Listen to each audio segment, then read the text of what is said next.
Yeah, I look at it as extension of practice because the business is called Chalk Talk Chiro. And so over 5 years ago, when I started our practice, which is now kind of a hybrid membership style, Hmm. um, I really gravitated towards education with practice members. So here's the idea: like, it's not revolutionary, the concept. So I just took something that was working and just made it into my own. And Perfect. I tried to find a funnel and a system that really just captured increasing retention. Because as you know, if we can retain our practice members for a lifetime, we won't need that constant renewal of new ones all the time to replace as they leave. Hmm. So that was kind of the concept of just making it into my own. I got you. And I obviously, I mean, I've been in. How long have you been in practice now? It's been over like 7.5 years. Okay. And I think we started in August of 2000. I graduated in August 2004. So I kind of been at kind of a mixed bag of things for the first couple of years, and then we went into more of a membership style. And it's funny because I've had several coaches over the years, and I think the biggest thing is people have to be educated, and that's a challenge because people are so used to quick fixes, and they're not used to something that's that takes more than one visit, or they're so used to that medical mentality. So can you tell me, like, what you put it on a chalkboard? Then is that kind of the idea with Chalk Talk? Yeah, so when I first got started into the membership style practice back in 2013, and just like you, I had a few years. It was probably about a year or two where I worked in two different offices. Right out of school, I worked for an upper cervical doc that was an hour away from me, and I knew nothing about the upper cervical world besides Toggle from coming from Palmer. But this was NUCA. So NUCA, I wasn't even exposed to this type of upper cervical care. And so at first, when I went to this office to do an associateship, I was kind of like just blown away at the concept of this whole other world of chiropractic that I never really got exposed to. Yeah. But in that office, it was an all cash practice office, so I got exposed to something that was pretty rare, and it's becoming more and more, I think, popular just because of how the insurance landscape is happening. And then when I left that office, just because it was more of a inconvenience travel time back and forth, I went on my own.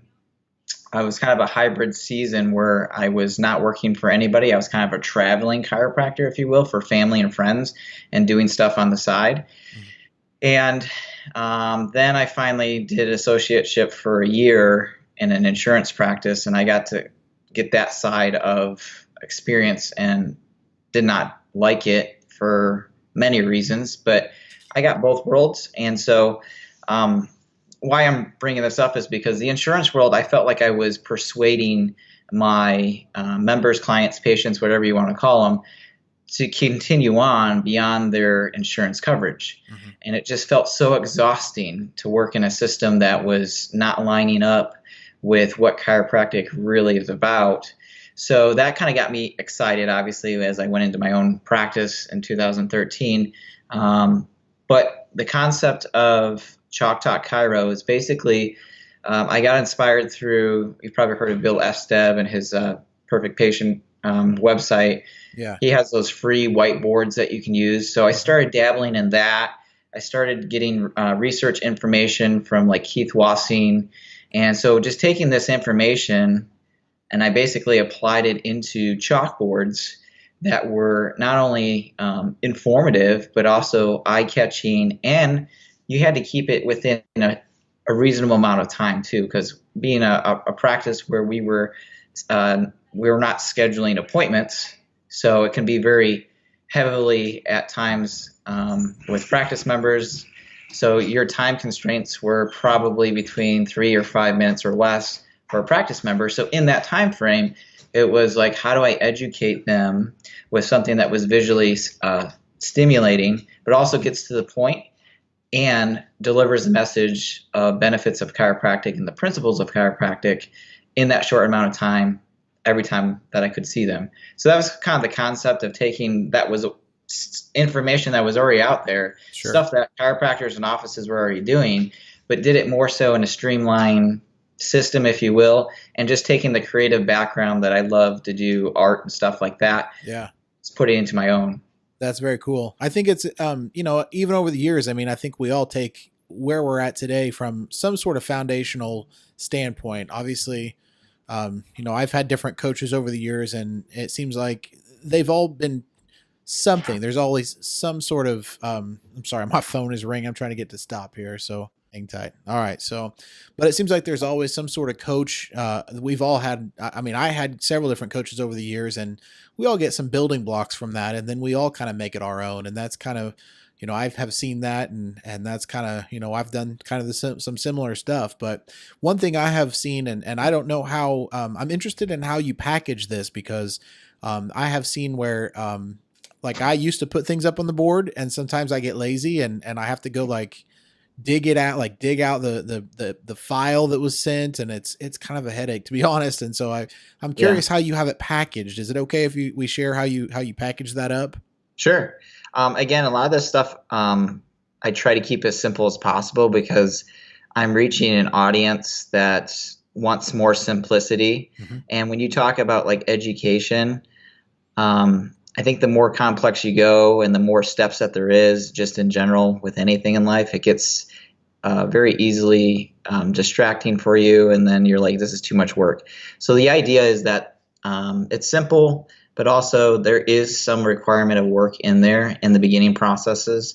I know you and I have talked very briefly about in the future of spawning things into like a digital format, which I'm totally for. But if I have to get that kind of that demand first and foremost. Sure. But basically how I package it is if people sign up and are interested for the services, they sign up, and basically I put them into a closed group on Facebook, and then weekly I will put up a picture of the board that I'm doing for that week, and then I do a video of me translating some tips. You can call it a script, but you can translate it in any way and anyhow that you communicate and tailor it to yourself. So it doesn't have to be a be-all, end-all of, oh, this is how you should say it. It just kind of gives you a nice template, and then you can kind of spawn off of that for yourself. I got you. Okay. That's very interesting. And so everything's done kind of digitally anyway. I mean, they're basically just responsible for taking it from Facebook and transposing it to their whiteboard or chalkboard, whatever they want to use. And that's it. It's very simple. Right. Okay. The only downside would be, let's say somebody who's not they're artistically challenged or couldn't draw anything but like a stick figure. Right. So that's obviously where maybe in the future the digital format would be more for them, or it just pushes them to their limit to be challenged a little bit more. Or let's say you're an office that you have staff that is better advanced in just drawing stuff. Mm-hmm. You could have them do that. And it's very easy for anybody in your office to do it. So it doesn't have to be just for the doc to do it. It could be anybody really staff wise. I got you. Okay. Very, very cool. And where would someone, I'm going to put that up on the screen, but where would you sign up for this service at? So our information is on our website. It's chalktalkchiro.com. Okay. We also have a Facebook page too. You can go there. Either one would be perfect. And then even on our website at chalktalkchiro.com, if you want more information, there's an email address, info@chalktalkchiro.com. You can get direct information. Okay. Well. And what does it cost to be part of your group then? Is that a one-time or an ongoing fee? How do you do that? Yeah, so currently I have it I set up for individually, initially it's $49. I have a commitment for 90 days just because it takes a while for you to kind of get implemented. And the reason why I did the 90-day kind of commitment is because you're investing in yourself and your practice, and it's not just, it is a turnkey, if you will, because it's pretty simple. Sure. But it also isn't just, you just got to put some work into it is really the idea. Mm-hmm. And I'll tell you first and foremost, like this may not be for every office, and I don't expect it to, because let's say you're a high volume office. Currently, well, I guess we've had this discussion a little bit too, Andrew. my idea is for an office that really wants that quality connection and relationship with their practice member. Mhm. So when you have high volume, you just don't have maybe the minute to spend with everybody to talk about something specific. But I would even challenge that and say, hey, when you're checking people for subluxation and doing your process, you could talk to them about what's on your board too. Mhm. So it could go either way, but I suspect that this may be a little challenging for maybe a higher volume practice, which is okay. Sure. But that's kind of the concept. And then eventually in the future, like I said, we can transform into like a digital format. And then I know there's some people that just they don't want to converse with their practice members. They're kind Sure. of in and out. So maybe it could just be that chalkboard topic where they put it up and they don't really discuss it. Okay. That's fair enough. I like that, man. Makes it easy. I will say, we have done things like this in the past, and sometimes I'm kind of lazy about, I misplace the markers, or my kids come in and they play Yeah. with them, and I can't find them, and so. But I have had several people over the years say, like, I really enjoy when you put something up there, like I could learn something, and it's fun for them, when they're sitting in the lobby, which doesn't usually take but a few minutes anyway, because we're pretty quick. People are in and out pretty quick. So, Yeah. but it's nice for them to see something new and refreshing, and see something up there. So I think it's a really cool thing. So, um, yeah, definitely, man. I'll definitely put that up on the screen and let people check it out.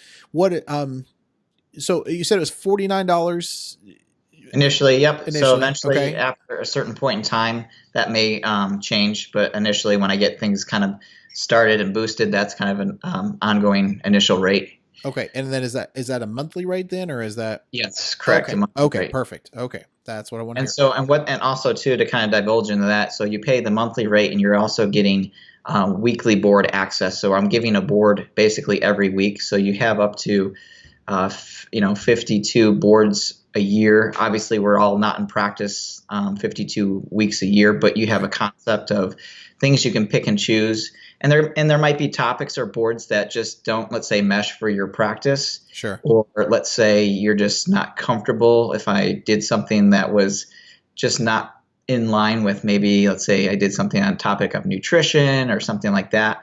Then there's other boards that you can choose from, obviously, in that closed group, and pick and choose if you wish. Gotcha. My whole concept of the boards is obviously to communicate the principles of chiropractic, or always go back to the understanding of why chiropractic is important based off that topic that we talk about for the day. So I can take it from, hey, we're going to talk about water today, and then that goes into why is it important for the discs of the spine to be hydrated because of the water. Then how does that play into the subluxation process? So Right. my goal was always to go back to and talk about subluxation or spinal dysfunction with every single board. Yeah. Yeah. No, that's awesome, man. I love that. It seems like a lot of people, when they are initially in the practice, and in my situation, let's say, I think a lot of people start out with the good intention, and some of them come in with pain, and some of them come in for whatever reason, spinal care. Um, but I think a lot of people they need that constant reminder of something going on, because, frankly, I think people quickly forget about how, 6 months into chiropractic care, they kind of forget about how crappy they once felt, and Right. so they kind of need that constant, a change up, but also at the same time, you're throwing them the message in a different way, where they constantly see it, and they're looking for that board every week. They can't wait to get in and see what it says that day. So it makes it kind of fun, for Yeah. sure. And you know what's interesting? If we were honest, being honest as to ourselves and to our practice, we could educate on subluxation for the rest of our days in practice, and we would never, ever be exhausted on the topics and the concepts and the analogies that could be tied back to spinal dysfunction. And Sure. so that's really where the whole concept of, hey, that just light bulb went off in my head and said, hey, let's do that. And that's, you hit the nail on the head. I had a practice member probably a couple weeks ago who's been with me on and off in practice. She's a young athlete, and she we all know this if you've been in practice long enough, you can kind of pick up on those people who are starting to trail off of care, and you're like, oh, it's going to come up where we're going to have that conversation Yeah, right. where they want to discontinue care or something along those lines. Well, she came in and she's a student, college student and whatnot. So finances are obviously an issue for those type of individuals. But she was kind of lulling in about like 2-3 weeks from actually being in on regular care. And so she's like, I needed to talk to you about something. So of course we're like, oh, here it comes. And Right. so basically she came up front and said, hey, can you remind me of why I should continue my care? Hmm. So even though I've been doing the boards over the years and I've taught her and we've had some good conversations, she still got busy in life and needed that constant reminder, which just goes back to these boards will always talk about the benefits, the reminders of why weekly care or chiropractic as a lifestyle makes sense and not just the aches and pains that a lot of people associate it with. Mm-hmm. Yeah. Unfortunately, we've probably all had members as well that start up, and they, when you're talking to them, they nail it, they understand it, and then as soon as their issue seems to start fading off, when their function starts returning, they do too. And that, it's this constant reminder I think they need while they're there, of picking up little pieces, and just educating all the time. You could also take those same boards and maybe even put them out into, I mean, you could use them in other formats, right? You could put it in an email or a text message, something like that, if you so chose. Is that? Oh yeah, you absolutely could. I mean, this day and age with the technology, I mean, it's as easy as you could take a picture and you can set up an application text format and say something very simple about it, or connect it to an email, or if you're using email and whatnot, you could send that out weekly as well. There's endless possibilities. Also, the concept, if you have staff in your office, it gets the whole staff on the page for the week of what we're going to be talking about in terms of our office board, which then creates that excitement and education for your staff. And let's be honest, as chiropractors, we talk about communication all the time with the nervous system, but our communication patterns with our practice members and our staff is really limited and struggling in terms of what's the big benefits of chiropractic care. Instead of just lay down on the table and let me check your spine, don't you feel better after that? Yeah. I think you're right. You need to have something that's just a constant communication. Otherwise, it gets stale and kind of boring. Like, you can just talk subluxation all day long, but people, I mean, that word, I mean, it's it's what we do, but it's something that you got to have an analogy with it, and otherwise, I think people kind of get, okay, doc, I get the word subluxation. Let's Right. talk about something else. And I think that can, spitting philosophy down their throats it's not getting the message. But when you tell them, hey, you can wash your car, but it doesn't help it run better, it's, and Mm-hmm. they visually see it. I think some people are more of the visual learners than others. I mean, I know me, I can listen to things and usually pick them up pretty quick, versus, I don't have to watch the video. I'm an auditory learner. That's how I do it. But, not everyone's like that. They need to see video and audio. They need to have all these different ways. So I think even doing a board like that is going to pick a certain percentage of the folks that are coming in and really hit home with them. So I think it's pretty cool. Yeah, I mean, you're totally on board, and it makes sense. I mean, the reality too is people are so busy throughout their day, and it's not slowing down in terms of, especially if you run a practice that sees lots of families like we do and kids, Mm-hmm. that the last thing on their agenda is, well, they're trying to make it to your office on time. Yeah. Yeah. And Yeah. we all have those families that are running, 5-10 minutes late before you close, and it's a family of 4 or 5, and you're like, hey, this is going to take more than 10 minutes sometimes to wrangle up the kids and get them checked, adjusted, and then out the door. But the great concept of these boards is it gives you that drip education over time instead of the force funnel hypoverbal vomit that sometimes, I mean, I've been there, done that myself, where you do that on one visit, or you do an orientation class. And so in practice, I've done those things where my first visits were like an hour and a half with people Wow. because basically I would go through, do posture analysis, I do, a substation scan, Mhm. explain it in detail, and then go through an orientation, which takes about 20, 30 minutes, which I think is valuable. But then again, it's an hour and a half and people check out after half hour and then, Yeah. Maybe sign the, half hour, right? Maybe 10 yeah, minutes.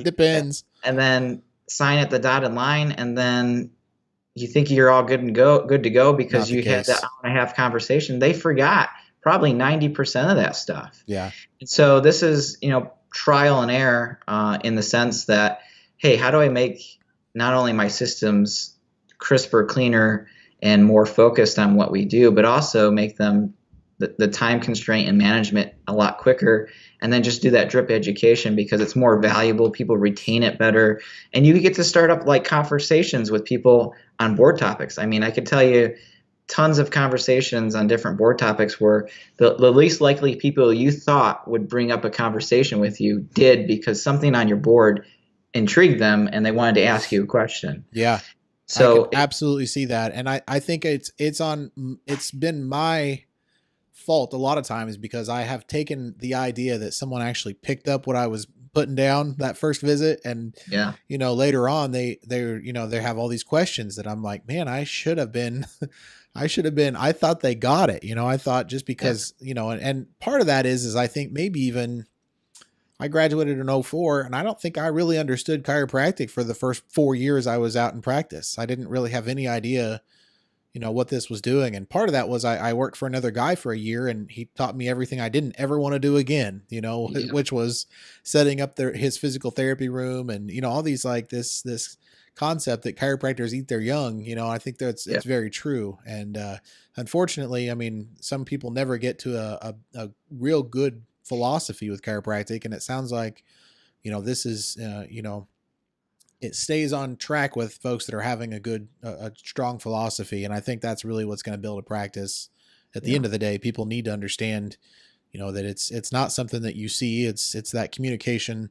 I was actually explaining this to a lady earlier who came in and she was telling me that I said, wouldn't you probably agree that you women seem to have this, when you're this communication, when you're upset with your husband, a lot of times your upsetness grows kind of quickly but you kind of can like, you don't really make a big fuss about it. And then out of nowhere, sometimes the wife will just say, you never do the dishes. You never take out the trash. Like they have this like kind of blow up, and it's because you should have been picking up those cues and you weren't, and mhm, that's what I was trying to kind of get across. And she's like, yeah, that happens a lot, because, I said, well, your nervous system kind of works that same way. It's something subtle, and that little subluxation irritates. And then over time, and things get mad, and that's when the symptoms end up showing up as way later. So it's, mhm, dealing it with and I think that was like just kind of like she picked up on that. I thought it was a kind of a cool analogy for her, but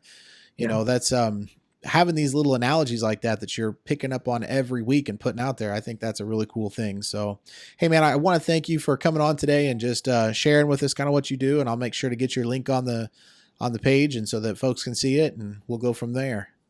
That sounds good. Thanks for having me, Hey Andrew. man, really appreciate it, bud. Yeah, have a good day. I do have a Yeah. Hey I have guys, a Dr. Lobacz here. If you're new in practice or you're still a student, one of the main things you can do to get new patients, that's one of the big secrets, is getting new patients, right? We also want to know how to keep them. But one of the things, the main thing of getting new patients, we need to be able to be in front of people all the time. So we want to be where people are. And one place where people are is online. So if you use Facebook, Twitter, social media at all, any kind of Google ads, what I'm going to do is show you how to set up Facebook ads so that you can consistently be getting new patients in your door regularly. And that's the real key to it. You always need new blood coming in. And so if you follow the tutorial in the link in the description, we're going to show you how we set up our ads, how we integrate it with a company called ClickFunnels, so you can funnel in new patients into your front door, and also MailChimp, so you can send them regular emails about you and your practice and kind of keep in the loop and keep your name in front of them. So if you follow the link in the description below, you'll be able to set that up, and I look forward to seeing you on the next video.